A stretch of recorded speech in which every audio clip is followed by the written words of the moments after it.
Hello, everybody, and I am really, really pleased today to be joined by genuine royalty from within the industry.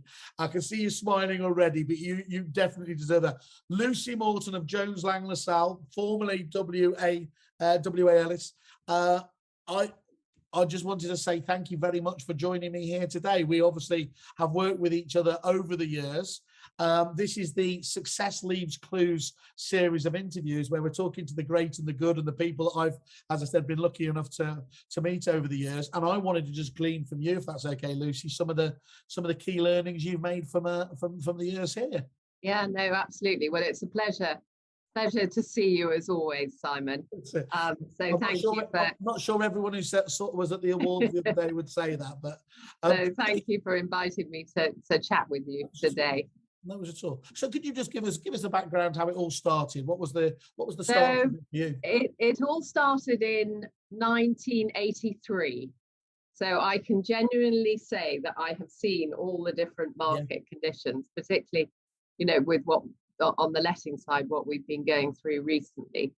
So I started out in Savills Country House Department in 1983. Went in 1985, I set up the lettings department. So Savills didn't have a lettings department at that point in time, and I was second in command to a really wonderful lady called Philippa Ramsey, who then went on to get married and was Philippa Hoyman.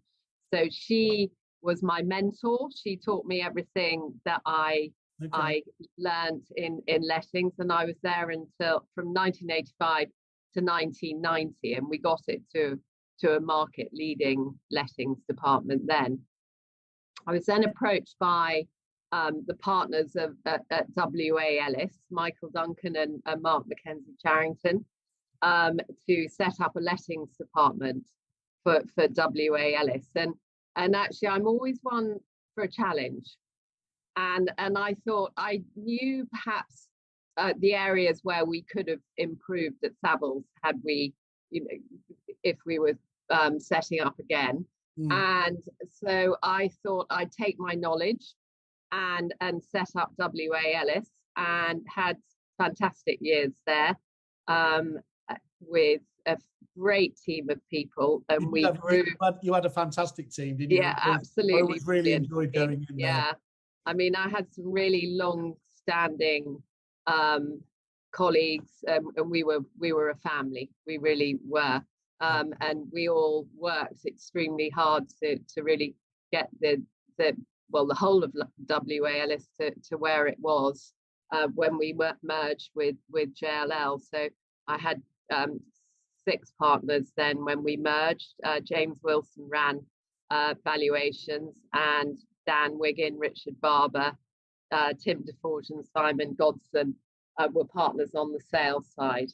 Yeah. And obviously I ran the lettings department there that covered the whole of London.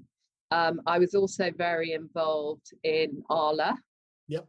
And was passionate about Arla actually. And I think I was one of the earlier members of the board there.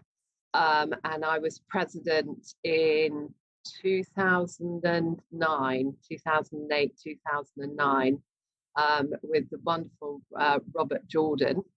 And we had a great Arla board there as well. Was that Jordan's Lettings that would have been fun? Yes, yeah. And so we were all very passionate about raising standards and professionalism in the industry. I sat on the Property Standards Board, and we really tried to go for regulation of the industry. We put in fantastic training and the Arla modules. So I was actually involved in Arla from 1990 to about 2012. And did you feel very proud of that time you put in? Because it did. Yeah. Arla was always the very well-respected arm of, I mean, it's all under Property Mart now, isn't it? But Arla certainly got the highest kind of, I think, reviews from its members. That'd be fair to say. Yeah. No, it was, everyone was really committed to the industry, and obviously it's voluntary. And we were often answering emails, 24/7. Peace Bolton King, who then went on to Rick's, he was great. And so, yeah, no, I've been very fortunate, and I've always felt fortunate about being part of this wonderful industry. So I always wanted to put back something, which is what I do feel perhaps that I did with my days with Arla. We then, so in 2014, we merged with JLL. So we went from one office to, well, really from a small family, yes, to one big family. So JLL in many ways has the same sort of ethos as WA Ellis, and it was actually a really easy transition because everyone was so welcoming and like-minded, and we, on the agency side, with the coming together of the JLL agency and the WA Ellis agency, we've doubled the income. So that's been really that's rewarding. a huge achievement in its own right, because to bring together two businesses, I know I've been through that anyway, to get the culture right, the personnel, I know Ken and you seem to have had a great relationship. I mean, Ken and I worked really well together. I mean, he retired last year, and we stay in touch. He was great, and because I think we got on so well together, and we had such fantastic support from Andrew Frost and the UK board, that it really was pretty seamless. Obviously, it was a big decision to drop the WA Ellis brand after 2 years. It was a difficult decision, but one we sort of had to make, because we, particularly on the letting side, we were beginning to compete, the WA Ellis brand and the JLL brand, rather than just raising the brand awareness of JLL. And also, I think on the sales side, if we were joint agents, it would immediately be that we had 3 agents, WA Ellis, JLL, and one other. So we did make the difficult decision, and we have been trying to grow brand awareness over the years. The market conditions we've had, since the merger, we've had Brexit, we've had all the increases in taxes and new legislation, and then of course COVID, and in many respects, COVID has accelerated Brexit, really, and the whole industry has been challenged, and it's amazing how everyone from one day to the next just remotely turned to try and keep the industry going. And we obviously had the support of Boris, that we could sort of stay open from May. And we really, a lot of people said, gosh, how did you cope in lockdown? Well, really, the industry was only in lockdown for 2 months. And then we put everything virtual. Everyone went with the videos and with the marketing that we did. Really, certainly the lettings market was beginning to bounce back in May, and then in August. And then, of course, now in Q3 this year, we have seen the most remarkable turnaround that in all my years in the industry I've never seen before. And that's saying unbelievable. Yeah. And it did. I was talking to, I think they said off camera, didn't I? I was talking to Russell Manning and Manning Staines, a great Northern agent. We were talking about that dynamic in terms of, without getting too self-congratulatory, when it hit the bricks of COVID first time round, and it really was it was quite black out there. But then the resilience of this industry is always something just to be admired, isn't it? Yeah. And it's funny when you were talking about how interesting most of the people are in this industry. I've always treated myself as a bit of a chubbier version of Attenborough on the outside, looking in and watching all these really interesting people. I think I referred to you as the doyen of lettings. It's, you know, there's something about this industry, maybe it's property per se, that does breed a particularly resilient sort of person. Yeah, absolutely. And also, I think we all supported each other. You know, they're not just, you know, JLL, everyone, you know, we really did all pull together. But I think actually we were all checking on each other and reassuring each other, because we were just in unprecedented times. And of course, it turned into a tenant. And there was the opportunist tenants that came in August, realizing the amount of stock on the market. So, and you know, some of us had seen this before, so we're very quick to advise landlords not to lock in for long-term tenancies, because you know we didn't really know how long the pandemic was going. Well, we're still not totally through it, unfortunately, but we didn't know how long it was going to go on for. But the best advice we could give to landlords was not to lock in for certainly more than a year on low rents, and we're now seeing the opportunist tenants that are struggling, because of course there's such a shortage of stock. And we've seen 2 years worth of international students come in Q3 this year, and there's just been a frantic race for stock, and people are, you know, we're putting properties on portals for, if we have to, for 24 hours, and we're having to take them off because the volume of inquiries we're getting and the immediate offers unseen. It's very frightening for tenants, because they're just wondering, you know, where they're going to live, and there's going to be more tenants coming in, both corporates and students. They're coming in already for January and trying to be ahead of the game. But the government needs to help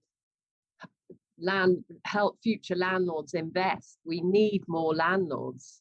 You know, I was going to ask you a little bit later on, actually, Lucy, but I'm going to ask you now, given that you've raised it there. So I'm Whaley, the magic genie, and you've got three wishes. You don't have to use them all. You can save one for the future.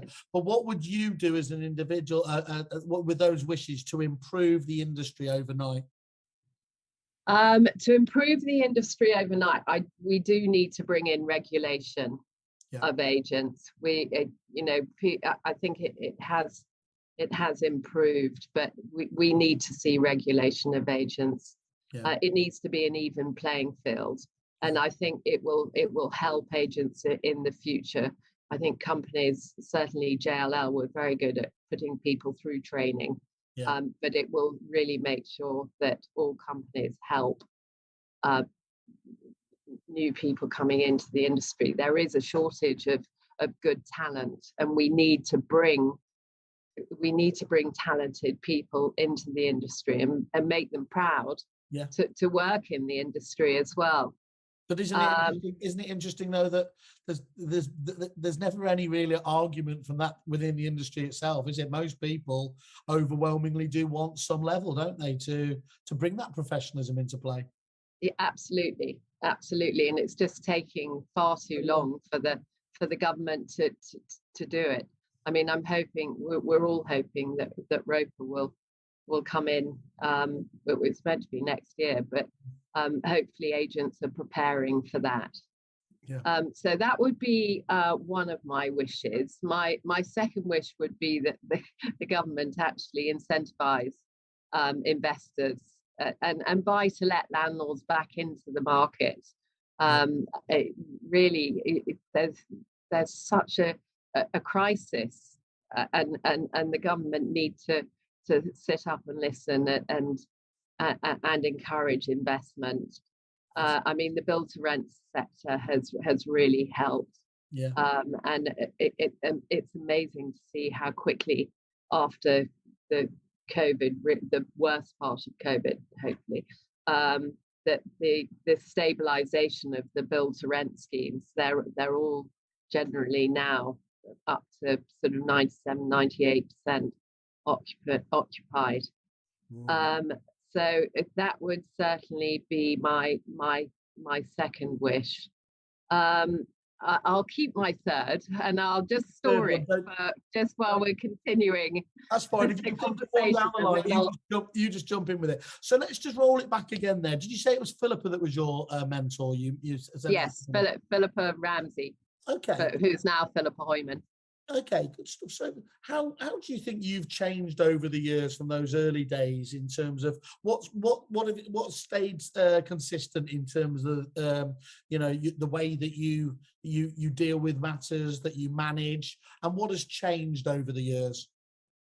So I guess experience, has helped me. All the years of experience I've had has helped me. I do try and do as much mentoring as I can to bring people up through. I'm really keen on diversity, both gender balance throughout the industry and diversity, and that's something we really sort of major on at JLL as well. So I think what practical things can you do there, Lucy, to, I mean, it's getting much better, isn't it? I mean, I know it is getting better. We've got a long way to go, haven't we? No, not a week that goes by that we don't see another kind of step back. But actually, it just seems to me that, the ball is rolling on that one, isn't it? How do you, in terms of, I'm interested on two levels there, that mentoring, what does the mentoring look like, for yourself there? Is that sort of, is it formal weekly kind of catch-up sessions? What do you? It depends really on who I'm mentoring and which one. Some of the people I mentor, I meet quarterly, some monthly, some randomly. They'll just message me. I mean, I really try, and I've been very fortunate. I have 3 children, so I actually have twins. So I only had sort of two pregnancies to come back to work from. But I totally understand the difficulties of, just the confidence and just it is very difficult to come back to work after maternity leave. We have keep in touch days during maternity leave, and I think that they are essential. I think they're really good, aren't they? Yeah, they're really good. They're really good, and it really just helps. And then there are certain sectors where there are more men, and so I do try and help women come through and just and feel equal, I guess. And do you think the whole COVID work-life balance shift will help actually? Do you think it will help women in getting more? Yes, I do. More and more now, people are saying actually, just because that's the way it was always done, we're in a whole new paradigm now, isn't it? Yeah, absolutely. And I think, people, it has changed everyone's lives. I mean, I used to, in a working week, try and get around to 4 or 5 of our offices. So we have 10 offices at the moment, and we're about to open our 11th office in Wood Green at the end of January. So I would try and get round at least 5 of the offices, certainly, in 2 weeks. But now, I still try and get round, but not so frantically, because we are in touch much more on Teams. I mean, when you come out of lockdown, you realize what you miss when you don't see people in person. And there is nothing better than actually meeting and collaborating. But Teams and Zoom it saved everyone's time. It has saved everyone's time. And I would say for working parents, it has created a flexibility that was needed. It was definitely needed. I mean, and everyone has recalibrated their lives to a certain extent. It used to be, Lucy, didn't it, that the old I'll use the phrase, the old macho last in the office, that sort of. I mean, these days people just say you're an idiot. I know. I mean, it's brilliant that well-being is such a focus, because the strains and stresses when we didn't have the more flexible approach to working life. And I mean, at JLL we have a flex for your day initiative, and we do offer flexibility. I mean, in some areas of the business it is difficult. For instance, for negotiators, they need to be out and about, although their work has changed, because gone are the days where we'd be taking somebody around to 10 or 15 or even 20 properties. People are much more informed now. They know the streets, they know the house, they pretty much know where they want their homework, haven't they? More they have. And with virtual tours and video tours, it's really saved everyone's conscious of saving time. So I think a negotiator's role is very different, but they need to be on hand to be able to show properties, and valuers need to pitch, and property managers need to be on hand for emergencies as well. So it's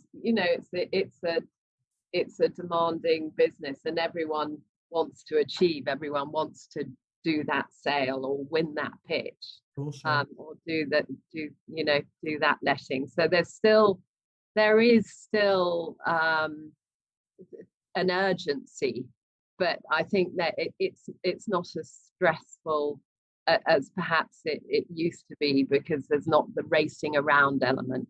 Yeah, that makes perfect sense. And talk to me about, I mean, obviously I've at least shammed a career in technology, at least would be fair to say. You are a famously personable individual, but anyway, and you've spoken about the family, obviously, of WAL. But what view for you did technology play? Because of course JLL itself has, as I understand it, almost has its own tech division, doesn't it? Absolutely. I mean, we are a digital firm, and the tech support that we have is huge, and the investment in tech, and it's evolving every day. And all the software systems, the CRM systems, the new startups. I mean, it's something that I personally struggle to keep up with, but as a firm, it's fantastic. And it is, again, COVID has changed our industry because people do need to move to digital and video and virtual.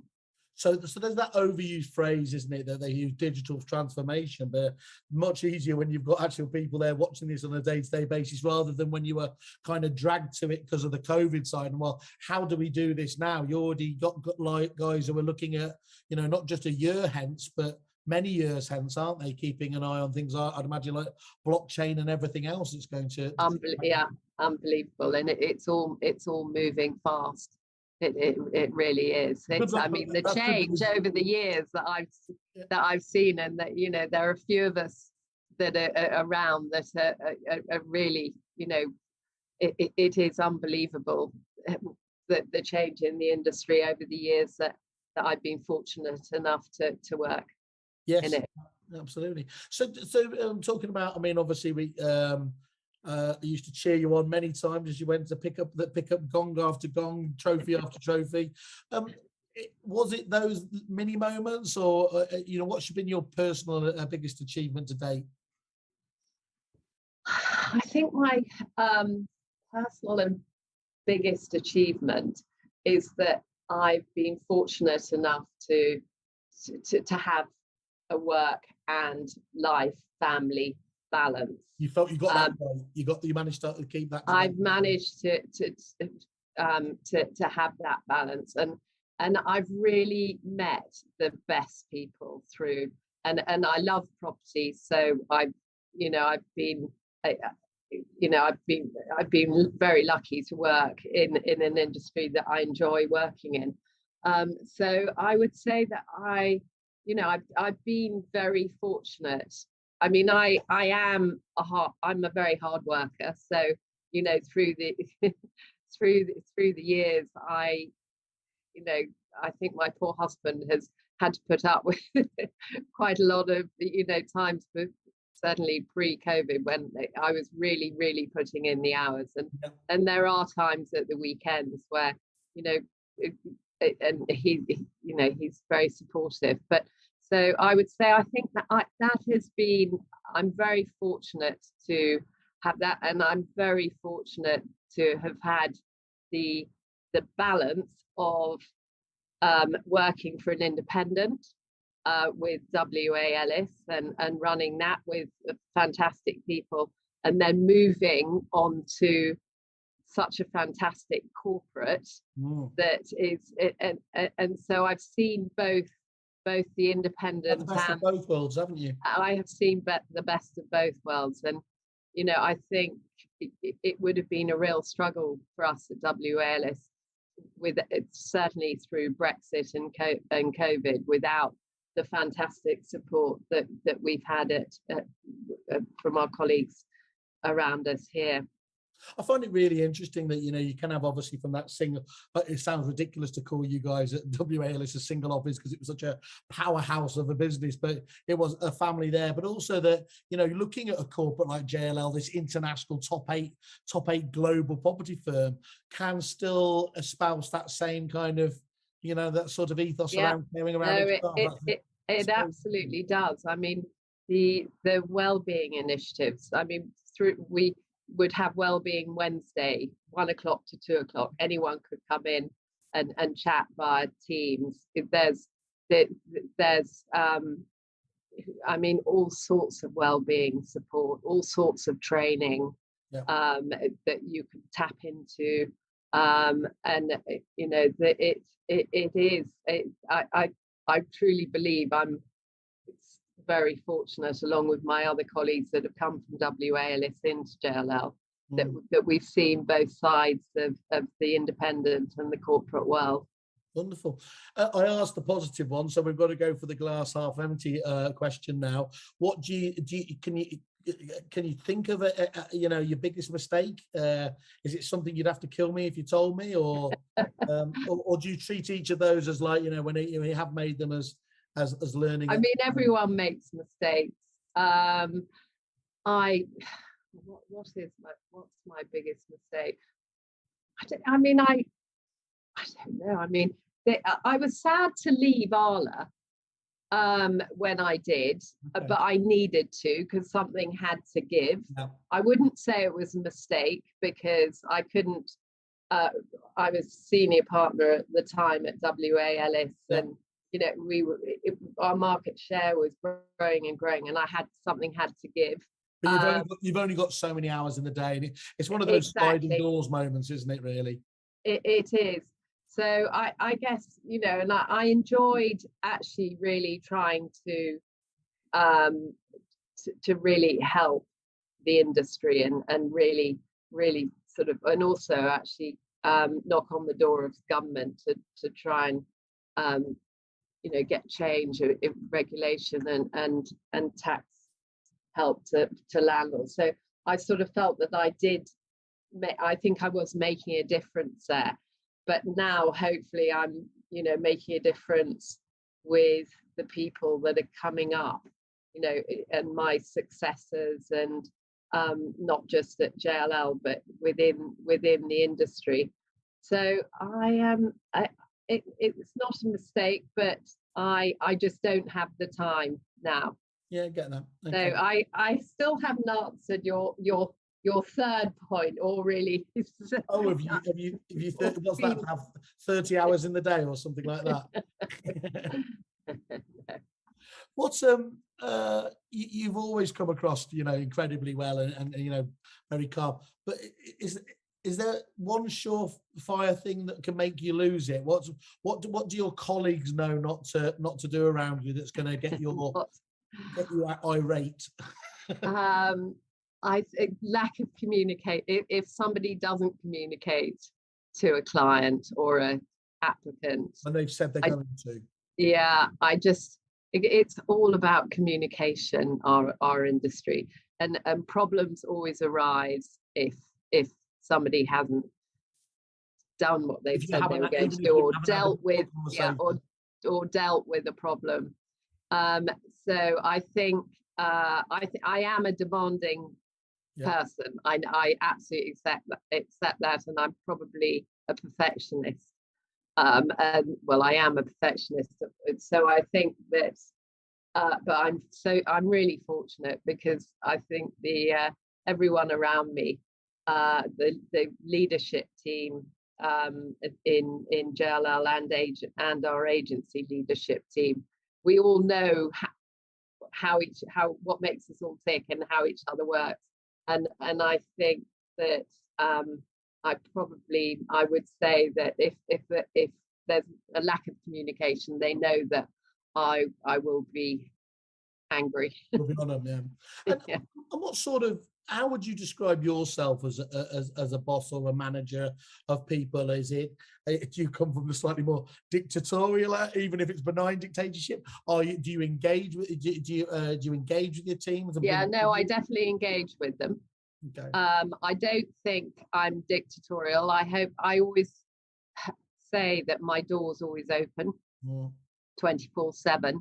So if anyone ever has a problem, they know that they can come to me, and I hope that I'm always reassuring, helpful. I would say that because of my leadership team, everyone works for the same goal.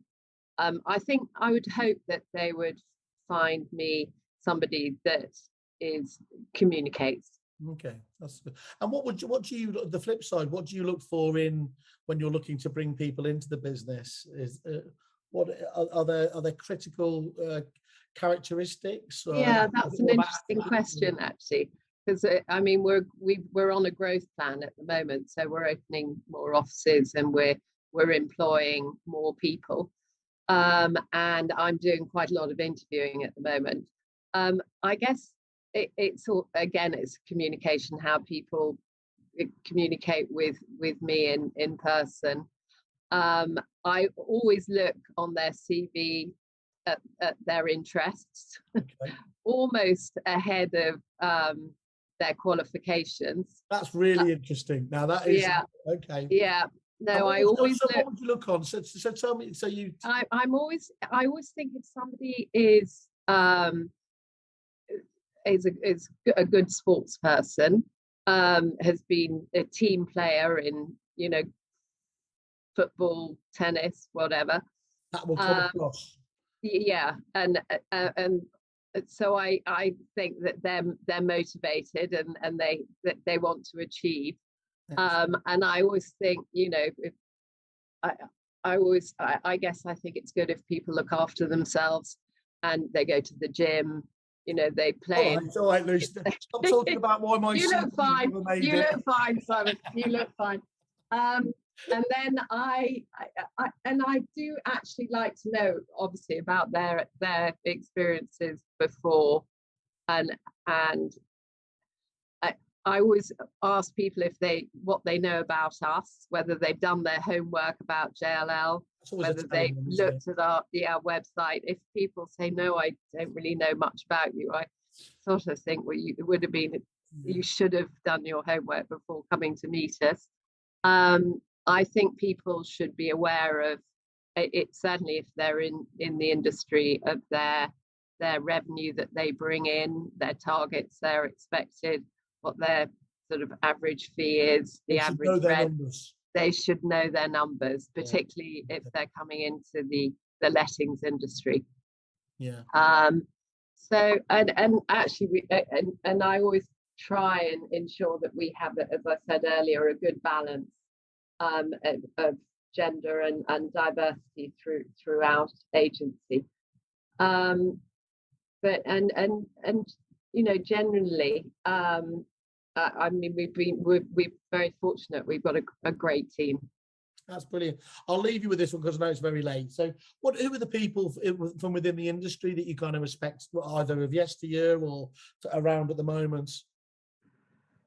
So Andrew Frost runs JLL residential. Yeah. For EMEA and capital markets. He's a fantastic person to work for. I don't know if you've ever met with him, but he's great, and I feel very, very fortunate to work with and for him. So Philippa, who my mentor right at the beginning. There were some great people at Savills, Ian Stewart, Jeffrey Van Cutson, and all all my former colleagues at Savills were particularly in the country house department. I couldn't have hoped for a better 2-year induction to the industry. And then my colleagues here, my colleagues at WA Ellis, all of them, and my colleagues here now at JLL, the great, as I said, the leadership team. I could reel off the names. No, it's always They're very a brilliant lot. It's unfair with me, this, because it always ends up, it always turns into an Oscars speech because nobody wants to leave somebody out. I know. I want to thank you so and much. My husband. And you're the most. And my 3 boys that put up with a lot of fun. You're going to need that last wish there to have gone back in time to say that again. Yeah, no, my last wish is that everyone is happy, healthy, and gets through this last wave. Hopefully, hopefully it will be the last wave of this awful pandemic. Yeah, it's rubbish, isn't it? Rubbish. Yeah. Lucy, it's been an honour to have known you over the years. Seen the fantastic. And you, Simon. We've had some laughs, and I'm sure we'll continue to. So thank you for taking the time out for it, and I look forward to catching up with you soon. Yeah, and you. Thank you very much, and good luck to you all at Kerfuffle.